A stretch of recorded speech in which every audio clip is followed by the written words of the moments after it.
Notre parcours commence ici à Amdallah au carrefour Concasseur où la circulation est quasiment inexistante. Il est environ 10h30. À quelques minutes de marche vers Bambeto, au niveau de la tour Eiffel à Nyariwada, un coin d'habitude réputé pour ses scènes de violence entre forces de l'ordre et manifestants, ce matin tout semble calme. Des personnes assises devant leurs concessions, quelques lieux de travail ouverts et de l'autre côté une camionnette de la police tapie dans un carrefour. Ce jeune du quartier nous explique les raisons de cette accalmie. On peut gréver ici 5 jours, rien ne marche, rien ne charge. C'est pour cela que nous aussi aujourd'hui on est calme. Okay. C'est ça, merci. On est là, One Love direct. Nous ici c'est tout Eiffel City. De là, nous poursuivons notre chemin vers Bambeto. Nous voilà à Hamdallah Pharmacie. Là aussi, la situation est apparemment calme. Au-delà de cette interpellation d'un passant par les agents, nous avons pu apercevoir de loin dans le quartier du côté opposé où se déroule la scène des gendarmes en mouvement. Un peu plus loin vers Kabalaya et Prince, les jeunes sont regroupés dans les quartiers et narguent les agents. Avec toujours des rues désertes, à Bambeto, on assiste à un bref scénario de jeu de pierre contre les gendarmes. À part ces quelques incidents isolés, tout semble calme. C'est parce que d'habitude, c'est les policiers qui provoquent. On ne peut pas se casser la voile quand même. C'est eux qui provoquent. À mon avis, si la CMS ne rentre pas à l'intérieur, il n'y aura pas de pagaille comme ça. À Koloma Marché, forces de sécurité et jeunes se regardent en chien de faïence.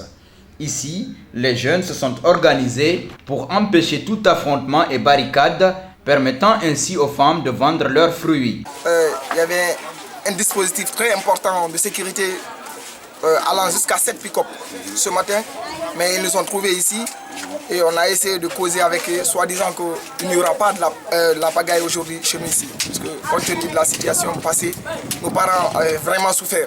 On est en train de sensibiliser les jeunes, voici les vieux là-bas à côté de nous, pour quand même dire aux jeunes, si exemple il y a la paralysie comme ça, c'est bon, mais s'il y a les affrontements, ça pousse aux forces de l'ordre de rentrer dans nos maisons et de faire des désordres. Un peu plus loin, à Bomboli, on aperçoit des forces de sécurité en alerte maximum.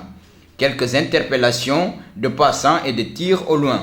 Mais voilà, depuis 7 heures, aucune circulation et tout est paralysé. Donc en tant que jeune qui veut l'émancipation, j'aurais souhaité que les dirigeants qui sont au-dessus s'asseyent autour d'une table et discuter en tant que Guinéens et mettre les valeurs du pays au-dessus de tous. Ce parcours nous a permis de constater par endroits quelques traces de violence qui se sont produites avant notre passage. Parlant de l'invitation faite par le chef de l'État au chef de file de l'opposition, ces citoyens estiment que c'est par cela qu'on aurait dû commencer. Le président est là, il devrait le faire depuis longtemps. Moi, je trouve que c'est une chose qui est très importante, qui devrait être faite depuis un certain temps, parce que compte tenu de la situation, c'est lui le père de la nation. Pour apaiser les esprits, il le doit. Si certains estiment que le chef de file de l'opposition ira représenter l'opposition républicaine, d'autres par contre pensent qu'Alpha Condé devrait étendre son invitation à tous les ténors de l'opposition. À mon avis, appeler seul le seulement, ce n'est pas la solution, parce que ce n'est pas seul le seulement qui est aujourd'hui l'opposant en Guinée. Ce n'est pas lui seul qui demande les manifestations, ce n'est pas lui seul qui réclame les droits. Il y a Sidia, il y a Kouyaté, il y a tant d'autres. Donc s'il doit appeler, il doit appeler tout le monde. Parce que c'est des Guinéens. Il doit appeler tous les fils du pays pour résoudre les problèmes de la Guinée. Il ne peut pas partir seul sans l'accord des autres. Parce que lui seul ne peut rien faire. Sans le consentement de ses autres leaders, il ne pourra rien faire. Donc si vous voyez, il part au dialogue, c'est justement parce qu'ils se sont concertés.